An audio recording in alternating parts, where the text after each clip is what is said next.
29 मई वीरवार शाम को 6 से 10 बजे तक बटाला में उठाओ अपने हाथों को। सुनो मेरी बात। नॉर्थ ईस्ट में बहुत से काम थे जो चर्च करना चाहती थी, लेकिन वहां पे राइट कॉन्टेक्ट्स नहीं मिलते थे। हमें बिलीवर्स थे, उनको फोन मिलाओ, कभी उनका नंबर चेंज होता था, कभी कुछ। क्योंकि जब प्रॉब्लम्स हुई थी वहाँ पे, तो हमने बहुत कोशिश की वहाँ के लोगों से कांटेक्ट करने की, उनको मिलने की। अगर चर्च की ब्रांचेस वहाँ होती तो फिर पकड़ और होती। तो मेरा बिलीव है, जो अब नॉर्थ ईस्ट में ब्रांच खुली है, ये परमेश्वर ने चर्च को एक नई ग्रेस दी है उस एरिया के लिए, और वो अब स्टार्ट हो चुकी है ये ग्रेस। और मेरा बिलीव है कि जल्दी पूरा नॉर्थ ईस्ट हम कवर करेंगे यीशु मसीह के नाम में। आप प्रार्थनाओं में रखेंगे, अपने घुटनों के बाहर आकर इस पोस्टर को उठाओ और प्रभु से कहो, परमेश्वर तेरी स्पिरिट इन्हें छुए। टेस्टिमनीज को बिठाकर हम बाद में लेते हैं साथ साथ। अब यहीं बिठा दो इनको। टेस्टिमनीज तो खत्म नहीं होंगी आज। उठाओ अपने हाथों को, प्रभु की ग्रेस को मांगो।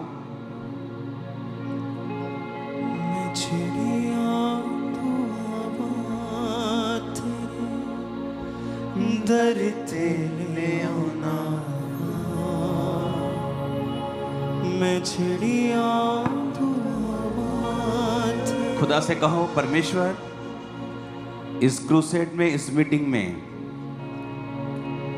तेरा आत्मा लाखों को बचाए।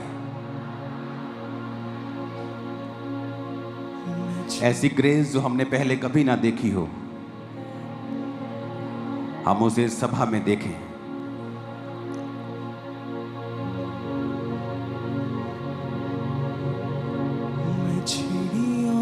और याद रखो, जिस तरह के हालात चल रहे थे और शायद अब भी बिगड़ जाएं, तो इसके लिए आपको प्रार्थना करनी है कि कुछ भी बिगड़े ना और ये मीटिंग हो सके। अपने हाथों को उठा के इस मीटिंग के लिए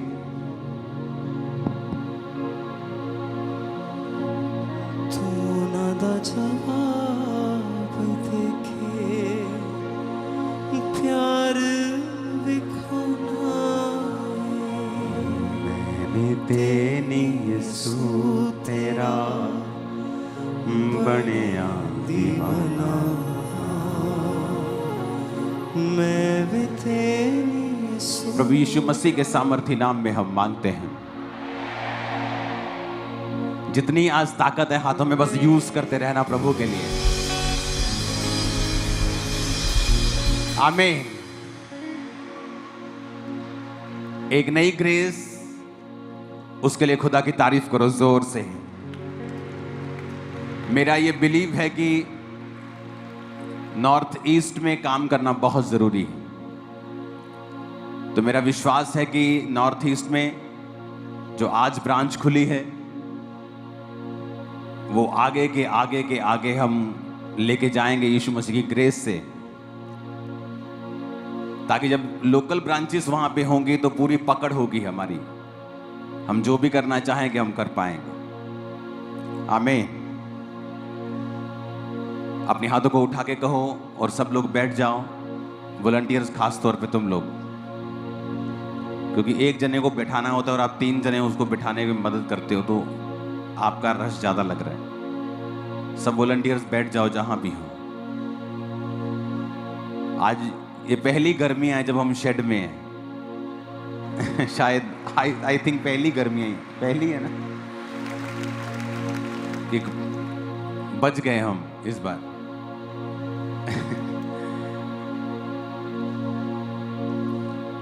अपने हाथों को उठा के कहो, जो कुछ आज मैं सुनूंगा, मैं फलों को लेके आऊंगा। और मैं चाहता हूं प्रभु मुझसे बात करे। यीशु मसीह के सामर्थी नाम में हम मांगते हैं। आमीन। तो इस क्रूसेड को 29 मई बटाला आपको प्रार्थनाओं में रखना है कि ये हो, और कोई भी युद्ध की किसी भी ऐसी सिचुएशन में हम ना फंसें,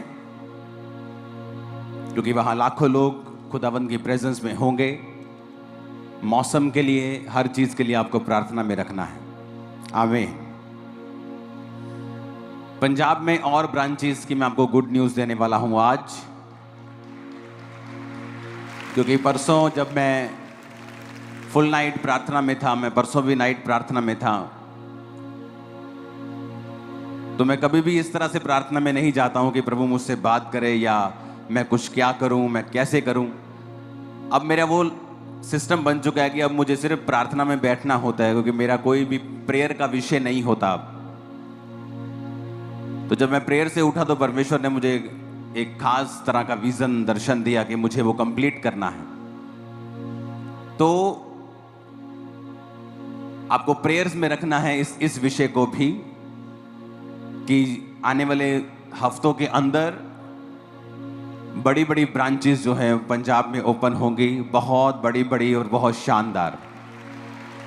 और ऐसे एरियाज में परमेश्वर का काम होगा जहां पहले नहीं हुआ, और ऐसे एरियाज में भी होगा जहां लोग परमेश्वर में हैं लेकिन डेड हो चुके हैं। तो जीवित चर्च का जाना बड़ा इंपॉर्टेंट है। बाइबल कहती है कि तुम मरे हुओं में जीवितों की तरह दिखाई पड़ते हो, तुम दीपकों की तरह हो, तुम ज्योति हो, तुम इस जगत की ज्योति हो। तुम जब जाओगे तो लोग अंधेरों से बाहर आएंगे। और बहुत ज़रूरी है ये बात लोगों को बताना कि प्रभु यीशु मसीह धर्म बदलने नहीं आए हैं, वो जीवन बदलने के लिए आए हैं। तो मैं आपको ये बातें इसलिए कह रहा हूँ कि आपको बताया जा रहा है नहीं, आपके लिए ये प्रेयर का विषय है। It is your prayer point, कि जब आप प्रार्थना करेंगे कि पंजाब की ब्रांचेस अब ओपन होने जा रही हैं, बड़ी ब्रांचेस होंगी, काफ़ी गिनती में वो नई ओपन होंगी, उनके लिए प्रार्थना करनी है। नॉर्थ ईस्ट में ब्रांचेस ओपन हो आपके लिए, आपको उन चीज़ों के लिए प्रार्थना करनी है। क्रूसेड्स ओपन हो चुके हैं, जैसे ही बटाला का ख़त्म होगा 15 दिन के बाद फिर क्रूसेड है। आपको उन चीज़ों के लिए प्रार्थना करनी है कि सब चीज़ें, मौसम, सारे सिस्टम, सारी परमिशंस मिल जाएं, कोई भी ऐसी घटना ना हो, कोई युद्ध शुरू ना हो थोड़ा बहुत भी, कि फिर वो चीज़ें अड़ जाएं या अड़क जाएं, क्योंकि शैतान हमेशा से सुसमाचार पर रुकावट डालना चाहता है। तो ये आपके लिए प्रेयर पॉइंट है। और जब आप इस प्रेयर पॉइंट से प्रार्थना करेंगे, मैं आपको डेफिनेटली कहता हूं परमेश्वर आपको ब्लेस करेंगे। क्योंकि जब आपका शरीर परमेश्वर की महिमा के लिए इस्तेमाल होगा, आप अपने जीवन को, अपने मुंह को, अपनी एनर्जी को परमेश्वर के राज्य को बनाने के लिए इस्तेमाल करेंगे। जो वचन कहता है कि परमेश्वर ने कहा मैं तुम्हें प्रार्थना करनी सिखाता हूं, इस तरह प्रार्थना करो, हे हमारे बाप तू जो आसमान में, तेरा नाम पाक माना जाए और तेरा राज्य आए। यानी वर्शिप से शुरू करो और उसके बाद तेरा राज्य आए, यानी परमेश्वर की इच्छा है कि उसका आत्मिक राज्य आए।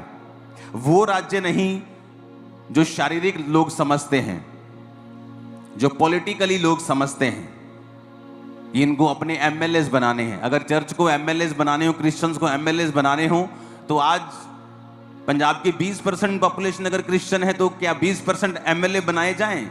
लेकिन यीशु मसीह का राज्य वैसा नहीं है।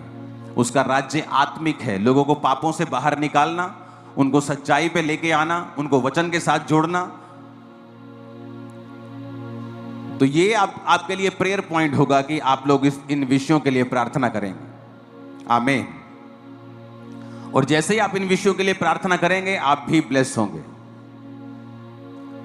अपने पड़ोसी को बोल, तू भी ब्लेस होगा जब तू इन विषयों के लिए प्रार्थना करेगा। हालेलुया।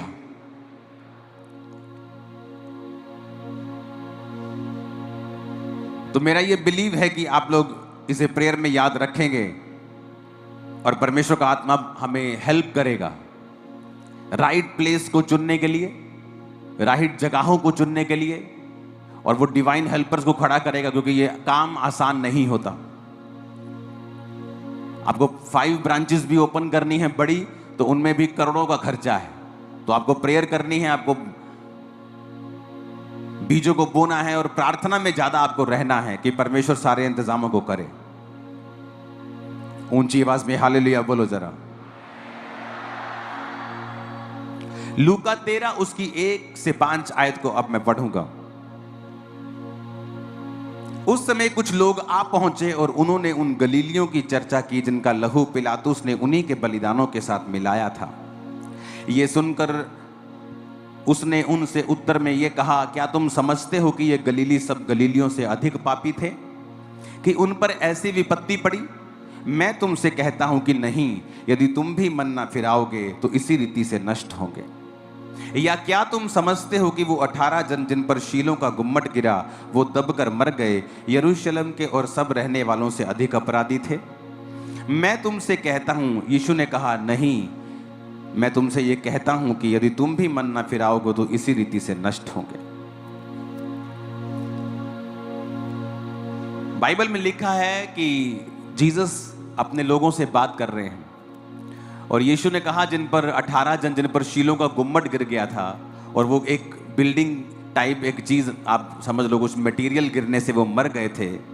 क्या वो दूसरे जो यरूशलेम में लोग रहते थे, क्या वो उनसे ज्यादा पापी थे कि उन पे ये मुसीबत आई?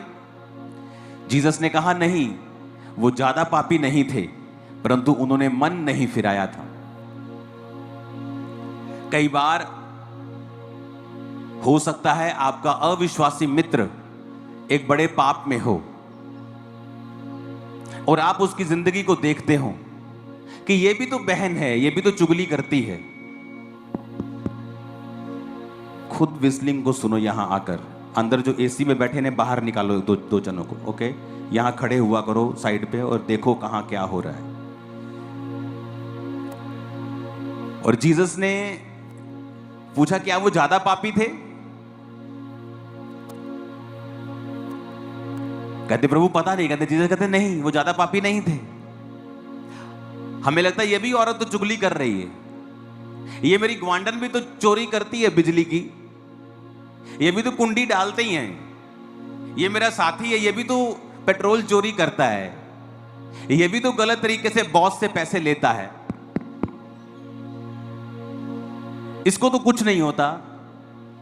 लेकिन जीसस ने कहा ऐसा नहीं है। जिन पर शीलों का गुम्मट गिरा वो ज्यादा पापी नहीं थे, बल्कि उन्होंने मन नहीं फिराया था। यानी वो वचन को जानते थे और वचन जानते हुए भी उन्होंने मन नहीं फिराया था। हो सकता है यरूशलेम में रहने वाले लोग उनसे भी ज्यादा पापी हों, लेकिन मौत किन पे आई? जिनको वचन मालूम था और उन्होंने मन नहीं फिराया था। आप बाइबल को पढ़ के देखो, बिगेस्ट मिरेकल लोगों की लाइफ में तब शुरू हुए हैं जब उन्होंने मन फिराया है। जीसस का पहला प्रचार था मन फिराओ। यूहन्ना बपतिस्मादाता क्या बोलता था? मन फिराओ। मन फिराने का मतलब है नए तरीके से सोचो, अपनी सोच को बदल लो। वो व्यभिचार जो तुम्हें आम चीज लगती थी जब तुम अविश्वासी थे, अब वो आम चीज नहीं है, वो एक बड़ा गुनाह है तुम्हारे लिए। लोग करेंगे तो शायद अब उन्हें सजा मिले ना मिले, बाद में मिले, लेकिन अगर तुम करोगे तो परमेश्वर ने कहा तुम्हारी सजा दूसरों से ज्यादा होगी। खुद परमेश्वर का आत्मा कह रहा है कि पिलातुस ने जिन गलीलियों को मरवा दिया, क्या वो दूसरे गलीलियों से ज्यादा पापी थे इसलिए उन पे मुसीबत आई और बाकियों पे नहीं आई? परमेश्वर कहता नहीं, अगर तुम भी मन नहीं फिराओगे तो इसी रीति से, यानी कि इसी रीति से कहने का मतलब है कि दूसरे लोग जो तुम्हें जानते होंगे तुमसे भी ज्यादा पापी हो सकते हैं, लेकिन तुम जो वचन को जानते हो तुम्हारी सजा दूसरों से ज्यादा होगी। क्या तुम्हारी बरकत दूसरों से ज्यादा नहीं है? क्या तुम्हारी आशा दूसरों से ज्यादा नहीं है? अन्य जाति को कोई आशा नहीं। आज युद्ध भी हो जाए तो तुम्हें पता है कि तुम्हारा परमेश्वर तुम्हें बचा लेगा। क्या तुम्हें ज्यादा आशा नहीं है? क्या तुम्हारी सुरक्षा ज्यादा नहीं है? क्या तुम्हारी ब्लेसिंग ज्यादा नहीं है? दूसरे को कोई बीमारी होगी उसे पता है मैं गया, क्रिश्चियन को होती उसे पता है कि मैं प्रार्थना कर सकता हूं और चंगा हो सकता हूं। क्या तुम्हारी पोजीशन ऊंची नहीं है? अगर तुम्हारी पोजीशन ऊंची है, तुम्हारी आशीष ज्यादा है, तुम्हारी आशा ज्यादा है, तुम्हारी बरकत ज्यादा है, तो तुम्हारी सजा भी ज्यादा है। जो तो साइकिल पे खड़ा है उसे क्या चोट लगेगी? गिर जाएगा। लेकिन जो 200 की स्पीड से गाड़ी में जा रहा है, अगर वो एक्सीडेंट होता है तो उसकी चोट भी ज्यादा है। तो परमेश्वर ने कहा तुम अगर मन नहीं फिराओगे तो इसी रीति से नष्ट होगे कि दूसरे लोग जो तुमसे ज्यादा अपराधी हैं, हो सकता है उनको वचन ना मालूम हो, लेकिन तुम जो वचन के जानकार हो, अगर तुम वही गुनाह और पाप करोगे तो तुम भी उसी रीति से नष्ट होगे कि हो सकता है तुम्हारा पाप कम हो लेकिन तुम्हारी सजा उन लोगों से ज्यादा होगी। क्या कहा परमेश्वर ने? तुम अंगूरों की वेल हो। उसने ये नहीं कहा तुम सेब का पेड़ हो, तुम अंजीर का पेड़ हो। सेब का पेड़ अगर सूख गया तो उसका फर्नीचर बना देंगे, बैट बना देंगे, फर्नीचर कर देंगे, दरवाजे बना देंगे, कुछ भी कर लेंगे। लेकिन अगर अंगूरों की बेल सूख गई तो उसकी कोई चीज नहीं बन सकती। वो सिर्फ सूखेगी तो बालन के काम आएगी, जलाने के काम आएगी, और उसके बाद राख बन जाएगी और राख को फेंक दिया जाएगा और लोगों के पैरों के नीचे वो आएगी। तो परमेश्वर ने तुम्हें कहा कि तुम अंगूरों की बेल हो। अगर तो तुम फल लाओगे, अगर तो तुम मेरे वचन में बने रहोगे तो बहुत सा फल लाओगे, और अंगूर बनाया जाएगा, तुम्हारा शरबत बनाया जाएगा, वो लोगों के मुंह में लगेगा, मालिक के मुंह पे लगाया जाएगा, तुम इज्जत पाओगे, तुम प्याले में होंगे। लेकिन अगर उल्टा, अगर तुम सूख जाओगे तो तुम्हारा कुछ भी नहीं बनेगा, तुम सीधा जलाने के काम आओगे। या तो टॉप पे रहोगे या बिल्कुल बॉटम पे रहोगे, या स्वर्ग में रहोगे या नरक में रहोगे, या हाईएस्ट रहोगे या लोएस्ट रहोगे, या शैतान के रहोगे या परमेश्वर के रहोगे। बीच का कोई स्थान क्रिश्चियन लोगों के लिए नहीं है। या तो खुदा के हो पूरे या शैतान के हो पूरे। अब तुम फैसला कर लो तुम किसके होना चाहते हो। खुदा के होना चाहते हो, बीच का कोई स्थान नहीं है क्रिश्चियन लोगों के लिए। परमेश्वर ने कहा तुम पृथ्वी का नमक हो। उसने ये नहीं कहा तुम पृथ्वी का दूध हो। अगर दूध खराब हो गया तो पनीर बना लेंगे। परमेश्वर कहता तुम पृथ्वी का नमक हो। अगर नमक खराब हो जाए तो फिर वो किसी वस्तु से नमकीन नहीं किया जा सकता, इसलिए कि फिर वो नमक को उठाकर फेंक दिया जाता है और वह मनुष्यों के पांव के नीचे रौंदा जाता है। उसने ये नहीं कहा तुम पृथ्वी के दूध हो।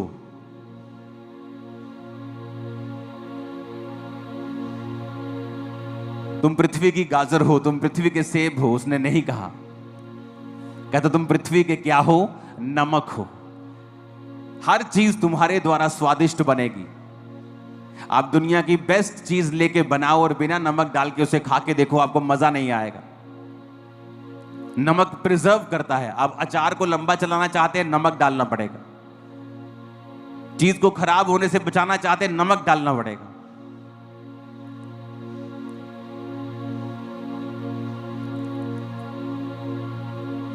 तो परमेश्वर ने कहा तुम पृथ्वी के नमक हो। या तो तुम सीधा बेस्ट काम करोगे कि स्वाद लेके आओगे, या फिर सीधा जमीन पे गिरा दिए जाओगे। इसलिए आप देखोगे जो क्रिश्चियंस लोग हैं और प्रभु के वचन पे नहीं चलते, अगर आप उनके घरों में जाकर देखेंगे उनकी हालत अविश्वासियों से बदतर होती है। क्या वो सवाल नहीं करना चाहिए उनको कि प्रभु तेरे वचन में लिखा कि तूने कहा तू हमें सिर बनाएगा, पूंछ नहीं। तू हमें अन्य जातियों से श्रेष्ठ करेगा, यही तो तेरी बुलाहट है।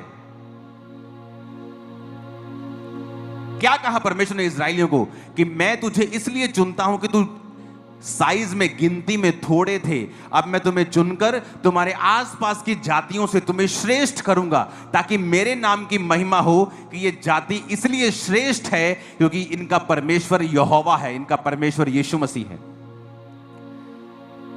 लेकिन प्रभु ने कहा कि तुम पृथ्वी के नमक हो। लेकिन अगर नमक का स्वाद बिगड़ गया तो वो पैरों के नीचे रौंदा जाएगा, उसको नमकीन नहीं बनाया जा सकता। अगर नमक में रेत मिल गई, अगर नमक में मिट्टी मिल गई, खराब हो गया, उसको अलग अलग नहीं किया जा सकता, वो साफ नहीं किया जा सकता, वो काम में नहीं लाया जा सकता। फिर वो सिर्फ जमीन पर फेंक दिया जाएगा और मनुष्य को पांव के नीचे वो आएगा। दो तरह के क्रिश्चियंस हैं, एक जो परमेश्वर को मानते और परमेश्वर ने ऊंचा करता जा रहा है, ब्लेस करता जा रहा है, आगे बढ़ाता जा रहा है, और दूसरे जो परमेश्वर के वचन से हट के उल्टे काम करते हैं, फिर परमेश्वर उन्हें डाउन करता है। इसलिए आप कई क्रिश्चियन घरों में अगर आप चले जाएंगे, उनकी जो हालत है वो अविश्वासी लोगों से भी बुरी है। क्यों? क्योंकि वचन जब आप त्याग देंगे, आप जीवित चर्च का हिस्सा नहीं हैं, आप किसी सेवकाई का हिस्सा नहीं हैं, आप किसी बोने का हिस्सा नहीं हैं, आप प्रार्थना का हिस्सा नहीं हैं, आप चर्च नहीं जाते, आप किसी भी तरह के परमेश्वर के कामों में कोई हिस्सा नहीं डालते, आप मरे हुए क्रिश्चियन हैं, आप बिगड़ा हुआ नमक हैं, आप सूखी हुई बेल है, दाख की, अंगूरों की सूखी हुई बेल हैं। आपका अंत जलाया जाना है और आपका अंत पांव के नीचे आना है। आपकी हालत दूसरे लोगों से भी बुरी होगी, बाइबल ऐसा कहती है। क्योंकि बाइबल यह भी कहती है, अगर तू मेरी सेवा करेगा, मेरे साथ चलेगा, वफादार रहेगा, मैं तुझे अन्य जातियों से श्रेष्ठ करूंगा। समय तो दो परमेश्वर को ऐसा काम करने का, समय तो दो, उसे 10, 15, 20 साल अपनी जिंदगी के देकर देखो, उसको पूरी तरह से वचन पे चल के देखो, फिर परमेश्वर किस तरह से रास्ते निकालता है, वो किस तरह से डिवाइन हेल्पर्स की आपकी लाइफ में एंट्री करता है, किस तरह से आपके माइंड को चेंज करता है, आपकी सिचुएशंस को चेंज करता है, आपके फाइनेंस को चेंज करता है, आपकी जिंदगी में ऐसी घटनाएं करता है जो आपने प्लान नहीं की, लेकिन परमेश्वर का आत्मा आपको आगे लेके जाएगा। और यह भविष्यवाणी है कि आज से वो आपको आगे ही लेके जाएगा और बरकत देगा। आपको भरोसा रखना है। अपने पड़ोसी को जोर से बोलो, भरोसा रखना है। जोर से कहो पड़ोसी से, बोलो खुदा पे भरोसा रखना है। काली नहीं पानी। पंजाबी जो बोलो पड़ोसी नु, बोलो काली नहीं पानी। आमीन। उसने कहा, या तो मैं तुमको मुंह में लगाऊंगा अंगूरों के रस के रूप में, या फिर सीधा जलाऊंगा। तुम्हारा फर्नीचर नहीं बनेगा। इसलिए रिस्की बिजनेस में हो आप, और फेल होने का कोई चांस नहीं अगर आप ना चाहें तो। आपका पाप आपको फेल कर सकता है, आपकी अनाज्ञाकारिता आपको फेल कर सकती है।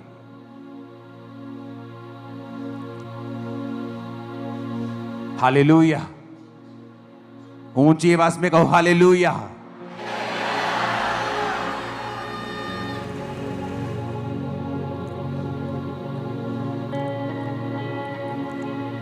तो आपको यह बात बड़े ध्यान से समझनी है कि क्यों परमेश्वर ने मुझे पृथ्वी का नमक कहा है, क्यों मेरे परमेश्वर ने मुझे अंगूरों की बेल कहा है। उसने कुछ किसी कारण कहा है।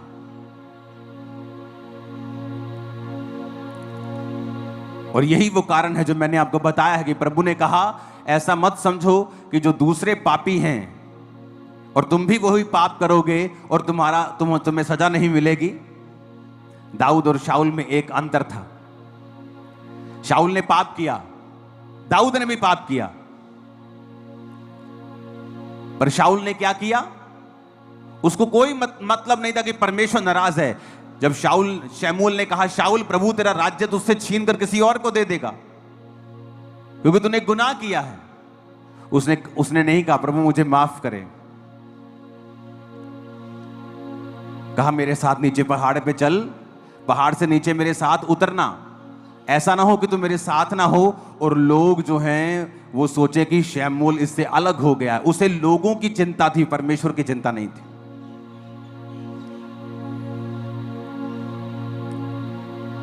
उसे परमेश्वर की चिंता होनी चाहिए थी। दाऊद दूसरी तरफ जब पाप करता है और जब नातान नबी उसके पास आता है तो नातान नबी कहता है कि तूने गुनाह किया। दाऊद कहता परमेश्वर मुझे माफ करे। नातान कहता प्रभु ने तुझे माफ कर दिया।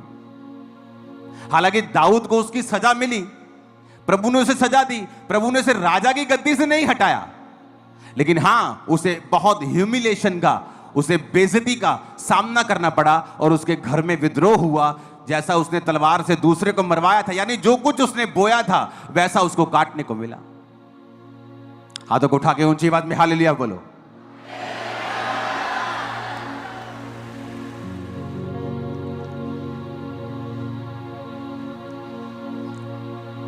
और यही फर्क था शाऊल में और दाऊद में।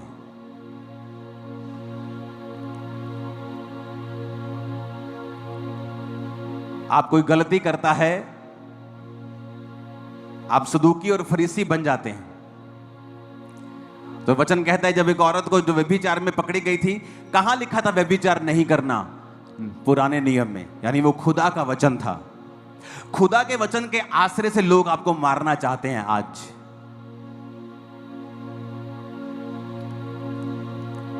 और जब लोगों ने कहा कि हम इसे पत्थरवा करना चाहते हैं क्योंकि मूसा की पुस्तक में लिखा है इसको पत्थरवा करके मार दिया जाए,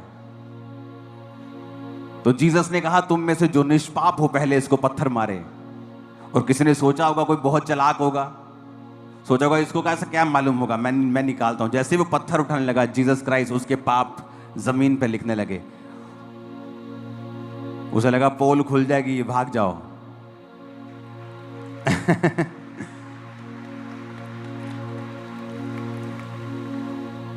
बहुत बार लोग आपको बोलते हैं कि फलाने बंदे ने पाप किया जी, आपने उसको क्या पनिशमेंट दी? दो तरह के पाप होते हैं। एक है कि चर्च में कोई व्यक्ति है जिसने पाप किया, आपने उसको बुलाया और कहा तू व्यभिचार कर रहा है, इसलिए तू इस पोजीशन पे बना नहीं रह सकता। वो कहता है हाँ मैं उस लड़की को नहीं छोड़ सकता, ठीक है, तुझे सस्पेंड किया जाता है। क्योंकि लोग बड़े मैसेज करते हैं, उसने ऐसा कर दिया, उसने ऐसा कर दिया। बुलाया मैंने लोगों को, मैंने कहा तुमने ये गुनाह किया है, ये पाप है, चाहे व्यभिचार हो चाहे किसी और के आगे झुकना हो, ये गुनाह है, तुमने किया है। जब अगले की आंख में पहले से ही 10,000 आंसू हैं, तो परमेश्वर कहता अगर तेरा भाई माफी मांगता है तो उसे क्या कर, माफ कर।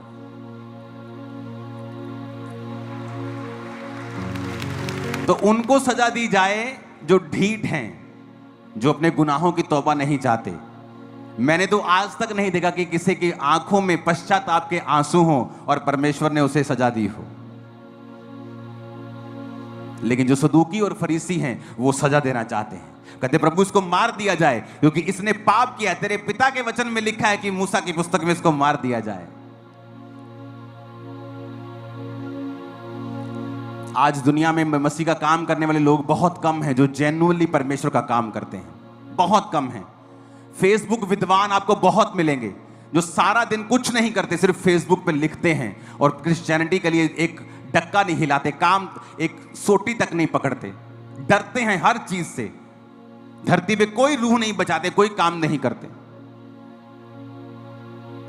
कहते ना वही गिरेगा जो घोड़ों पे दौड़ता है, जो घुटनों के बल है वो क्या गिरेगा। तो जब आप काम करेंगे आप गलती करेंगे, जब आप गलती करेंगे अगर आप माफी मांगेंगे परमेश्वर आपको माफ भी करेगा, क्योंकि परमेश्वर उनको सजा नहीं देता जिसकी आंखों में 10,000 पश्चाताप के आंसू हों और जो ये कह रहा हो कि मेरी लाइफ की ये लास्ट गलती है, नेक्स्ट टाइम ऐसा कभी नहीं होगा।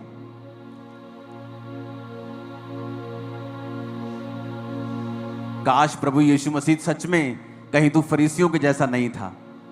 तो पतरस ने जब परमेश्वर का इनकार किया था, परमेश्वर कहते मैं तेनू क्या सी ना, मैं तेनू क्या सी कि तू मेरा इनकार करना, जा भज जा हुन मैं तेनू नहीं बुलाना।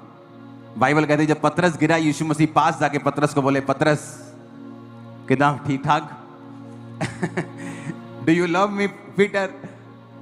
हाँ प्रभु मैं तुझसे प्यार करता हूं। दूसरी बार, क्या तुम मुझसे प्यार करता है? हाँ प्रभु मैं तुझसे। तीसरी बार पतरस शक में चला गया, प्रभु तुम मुझसे बार बार क्यों पूछ रहे हो? परमेश्वर ने कहा तूने 3 बार मेरा इनकार किया था, अब 3 बार मेरा इकरार भी करके मैं तुझसे प्यार करता हूं। हालेलुया। तो वो कौन बना? चेलों का अगुवा था वो, कलीसिया का खंबा था वो। क्योंकि आज भी सदूकी फरीसियों की आत्मा कलीसियाओं में काम करती है, वो नष्ट करना चाहते हैं एक दूसरे को।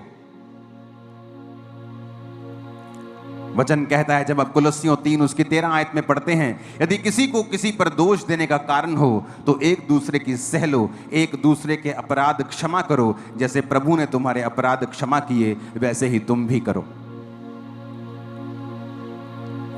लेकिन आज इफिसियां 4 उसकी 32 में लिखा है एक दूसरे पर कृपाल और करुणामय हो, और जैसे परमेश्वर ने मसीह में तुम्हारे अपराध क्षमा किए वैसे ही तुम भी एक दूसरे के अपराध क्षमा करो। मैं आपको फिर से कह रहा हूं, जो लोग मसीहत में काम कर रहे हैं, चाहे वो एक्शन कमेटी हो, खामरा चर्च हो, आने वाले समय में वो 10,000 गुना चमकने जा रहे हैं और बड़े काम करने जा रहे हैं। क्योंकि जो पश्चाताप के आंसू होते हैं वो आदमी को बहुत आगे ले जाते हैं। जो ढीठ आदमी होते हैं वो हटा दिए जाते हैं। और दाऊद पश्चाताप किया, रोया, और शाऊल को अपनी चिंता थी, दाऊद को परमेश्वर की चिंता थी। तो दाऊद इसीलिए आगे बढ़ा और लाइफ टाइम ऐसा राजा था वो जिसे उसकी गद्दी से कोई हटा नहीं पाया। बूढ़ा होकर अपनी उम्र को भोग कर वो परमेश्वर में सोया और उसका बेटा उसके स्थान पर राजा बना। आपके परमेश्वर के साथ रिलेशनशिप है, आप पीछे मत जाएं। शैतान ने कुछ आपकी लाइफ में कुछ किया, आपने कुछ गलती की, आगे बढ़ें, उस गलती को फिनिश करें, आगे बढ़ें, फास्टिंग करें, रोजे रखें, एक नए अटैक के साथ, नई फायर के साथ शैतान के राज्य को फिर से खत्म करें। हालेलुया। और मेरा बिलीव है आने वाले समय में आप एक बड़ी बेदारी का कारण होंगे। एक बहुत बड़ी बेदारी, बहुत बड़ी बेदारी, बहुत बड़ी बेदारी। आप खुद हैरान होंगे कि किस तरह से नदियों की तरह लोग परमेश्वर में आ रहे हैं। हालेलुया।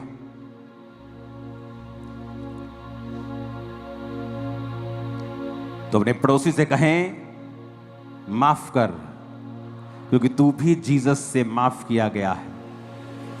अगर जीसस तेरे भी गुनाहों को माफ ना करते तो तू यहां ना होता। जीसस के जैसा हृदय रख और माफ कर। आमीन बोलो ऊंचा, जितना कि शैतान के कानों में खड़क जाए।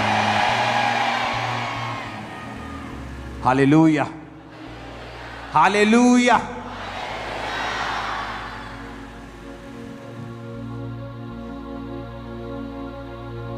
प्रार्थना कर ताकि तू परीक्षा में ना पड़े।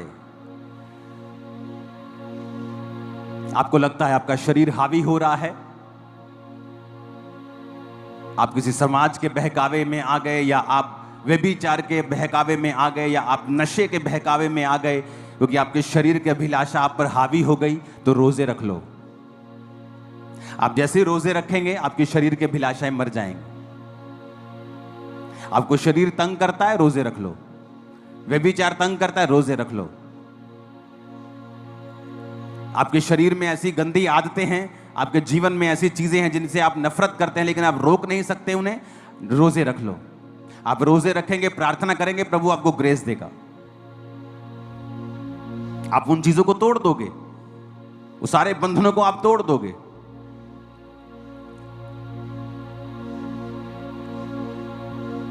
हालेलुया।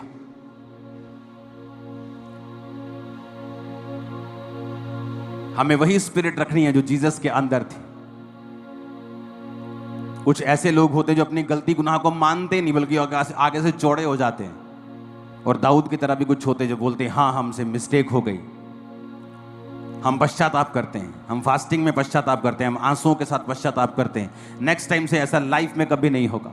कुछ लोग ऐसे भी होते हैं। तो ऐसी कैटेगरी में हो जो हर वक्त परमेश्वर के साथ रहना चाहता है, जो काम करना चाहता है। और जीसस का काम है रिस्टोर करना, नाश करना नहीं।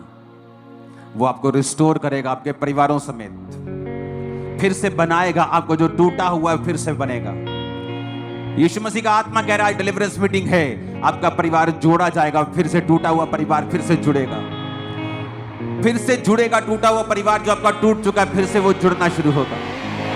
जो फाइनेंस बिजनेस गिर चुका है वो फिर से बढ़ना शुरू होगा यीशु मसीह के नाम। आपकी नौकरी के ऊपर आप बरकत को पाएंगे और फेवर को पाएंगे यीशु मसीह के नाम। सारी अंधकार की शक्तियां श्रापित हो जाएंगी आपकी लाइफ में। मैं भविष्यवाणी करता हूं आज से उनका कोई असर आपकी लाइफ पे नहीं होगा। आमीन। ऊंचाई आशीष आपकी है चर्च। हालेलुया। खड़काओ जोर से हालेलुया। शैतान का राज्य ऐसे हिलने वाला नहीं है, उसको खड़काना पड़ेगा। हालेलुया। उसको हिलाना पड़ेगा, उसको झिझोड़ना पड़ेगा शैतान के राज्य को। आत्मा में मजबूत रहें, प्रार्थना में तैयार रहें। आने वाले समय में जहां भी आपको खड़े होना पड़ता है परमेश्वर के लिए, चर्च के लिए, लोगों के लिए, क्रिश्चियनिटी के लिए, बिना मैसेज जाए स्पेशल कि मुझे मैसेज आएगा मैं तब खड़ा होऊंगा, खड़े हो जाना खुदाबंद के लिए। मैं आपको सच कह रहा हूं, परमेश्वर आपकी ओर देख रहा है। ये भविष्यवाणियां थी कि पूरे वर्ल्ड से ऐसे लोग जो इंडियंस नहीं थे, भविष्यवाणियां की गई थी कि पंजाब से बेदारी शुरू होगी जो पूरी दुनिया तक जाएगी। वो लोग शायद पंजाब में आए भी ना हो जिन्होंने पंजाब के लिए भविष्यवाणी की थी। परमेश्वर जानता था क्या होने वाला है, वो जानता है क्या होने वाला है, शैतान को भी मालूम है क्या होने वाला है। आओ मिलकर प्रार्थना में रहेंगे, फास्टिंग में रहेंगे, उसके राज्य के लिए काम करते रहेंगे, और मेरा पिता, मेरा परमेश्वर जब आपको उसके राज्य के लिए वफादारी के साथ काम करता हुआ देखेगा, वो आपको सुरक्षित रखकर, आपको आशीषित कर कर ऊंचा लेके जाएगा। और हर वो आंख जो आपको शर्मिंदा देखना चाहती है खुद शर्मिंदा होगी यीशु मसीह के नाम में। मैंने कहा हर वो आंख जो आपको नीचा देखना चाहती है खुद नीचे होगी, तो आपकी आंख नीचे नहीं होगी। लोग इंतजार कर रहे हैं कब आप गिरें और वो आपका फायदा उठाएं। मैं यीशु मसीह के नाम में भविष्यवाणी करता हूं, ये घमंड नहीं, वो लाइफ टाइम वेट करते हुए मर जाएंगे लेकिन आपको गिरता हुआ कभी ना देखेंगे। आमीन। मेरे को ऊंचा चाहिए और साथ चाहिए यीशु मसीह के नाम में।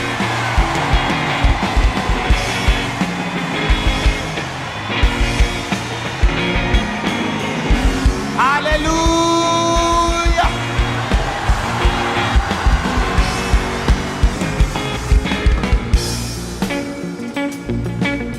आमीन। ऐसा है हमारा परमेश्वर। कहता यादव तू पूरा मेरा है या मैं तेरी चवानी में नहीं लेनी फिर एक, या तो तू पूरा मेरा है या मैं तेनू तकना भी नहीं, देखना भी नहीं।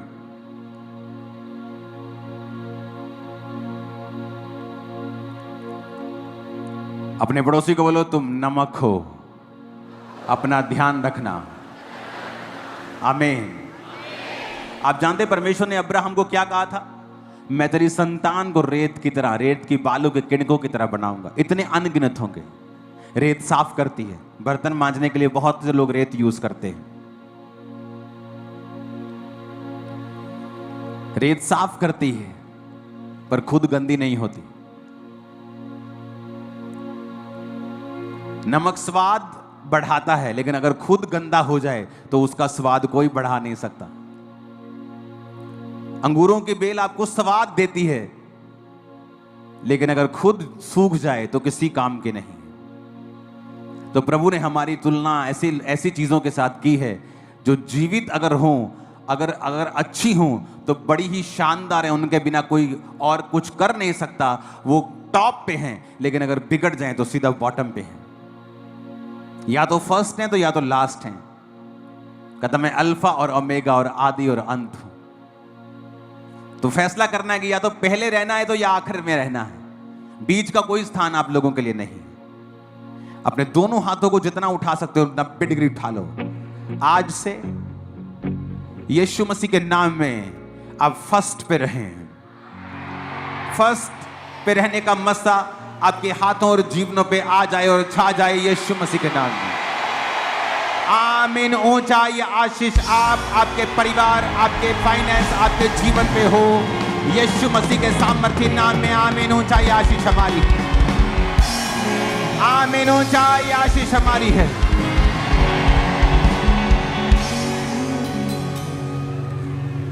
उठाओ अपने हाथों को, वर्शिप करें।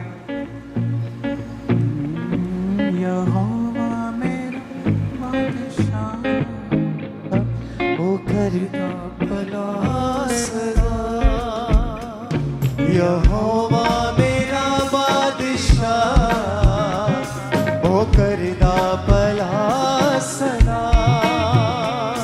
ओ करता भला अपने लोकां दे नाल, ओ करता भला अपने लोकां दे नाल। ओदा वखरा अंदाज़े सदा।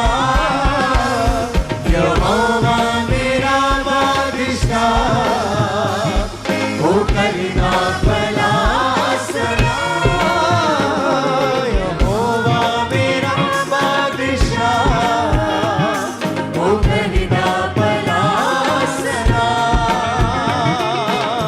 हार नू हरा के मैं तो पानी देखो जिंदी है यसु मेरा जोर देता मेरी मेरी मिट्टी है हार नू हरा के मैं तो पानी देखो जिंदी है यसु मेरा जोर देता मेरी मेरी मिट्टी है मैं ते